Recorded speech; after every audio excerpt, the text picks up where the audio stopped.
ഓം നമഃ ശിവായ. ജ്യോതിഷപ്രകാരം ചില നക്ഷത്രങ്ങൾക്ക് 5 രാജയോഗങ്ങൾ ഒരുമിച്ച് വരുന്നുണ്ട്. ഇതിനെ പഞ്ചമഹാരാജയോഗം എന്ന് പറയും. 5 രാജയോഗങ്ങൾ ഒരുമിച്ച് വരുന്ന ഒന്നാണിത്. മാളവിയോഗം, ശശരാജയോഗം, ലക്ഷ്മീനാരായണ യോഗം, ബുധാദിത്യ രാജയോഗം, ഗജലക്ഷ്മി യോഗം എന്നീ 5 യോഗങ്ങളാണ് ഇവ. ഓരോ ഗ്രഹങ്ങളും മാറി മറയുന്നതിനനുസരിച്ചാണ് ഇത് രൂപം കൊള്ളുന്നത്. ഓരോ ഗ്രഹങ്ങളും അതാത് രാശിയിൽ, നക്ഷത്രത്തിൽ മാറ്റങ്ങൾ കൊണ്ടുവരുന്നു. സൂര്യന്റെയും ബുധന്റെയും ഇടവമാസ സംക്രമമാണ് ഇത് കൊണ്ടുവരുന്നത്. ചില രാശിക്കാർക്ക് ഏറ്റവും ശുഭകരമായ സമയമാണിത്. 3 രാശികളിൽ പെടുന്ന നക്ഷത്രക്കാർക്കാണ് ഈ മെച്ചം ലഭിക്കുന്നത്. ഇതുകൊണ്ട് ഇവർക്ക് ജീവിതത്തിലെ സമസ്ത മേഖലകളിലും ഉയർച്ച നേടാൻ സാധിക്കും. തൊഴിൽ ഉൾപ്പെടെ പല മേഖലകളിലും ഉയർച്ചയിലെത്താനും ഈ രാശിക്കാർക്ക് സാധിക്കും. ഏത് രാശിയിൽ പെടുന്ന നക്ഷത്രക്കാർക്കാണ് ഈ ഗുണം ലഭിക്കുന്നതെന്നറിയാം. ഇടവം രാശിയാണ് 1.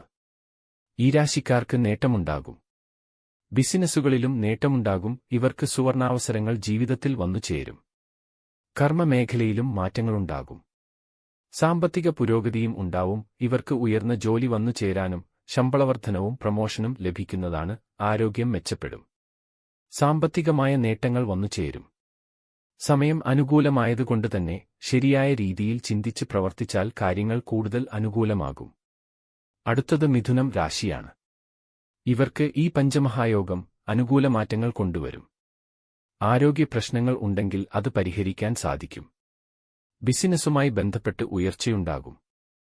തൊഴിൽ, കർമ്മ മേഖലയുമായി ബന്ധപ്പെട്ട് ഉയർച്ചയുണ്ടാകും. ജോലി തേടുന്നവർക്ക് അനുകൂല സാഹചര്യമാണ്. ഈ സമയം പൊതുവെ അനുകൂലമായ സമയമാണ്. ഇവർ ശരിയായ രീതിയിൽ പ്രവർത്തിക്കുകയെന്നത് അത്യാവശ്യമാണ്. ഏറെക്കാലമായി നടക്കാത്ത കാര്യങ്ങൾ നടന്നു കിട്ടും. അടുത്തത് മകരം രാശിയാണ്. ഈ രാശിക്കാർക്ക് അനുകൂല സമയം വരുന്ന സമയമാണിത്. പ്രതീക്ഷിക്കാത്ത നേട്ടങ്ങൾ കൈവരിക്കും. ജോലിയിൽ പല രീതിയിലെ ഉത്തരവാദിത്വങ്ങളും നേട്ടങ്ങളുമുണ്ടാകും. ജോലി തേടുന്നവർക്ക് ജോലി ലഭിക്കും. വിദേശ ജോലിക്ക് സാധ്യത ഉണ്ട്. ജോലിയുമായി ബന്ധപ്പെട്ട് ശമ്പളവർദ്ധനവോ സ്ഥലം മാറ്റമോ ലഭിക്കാൻ സാധ്യതയാണ്. ഭാഗ്യം അനുകൂലമായതിനാൽ പല കാര്യങ്ങളും വന്നുചേരും.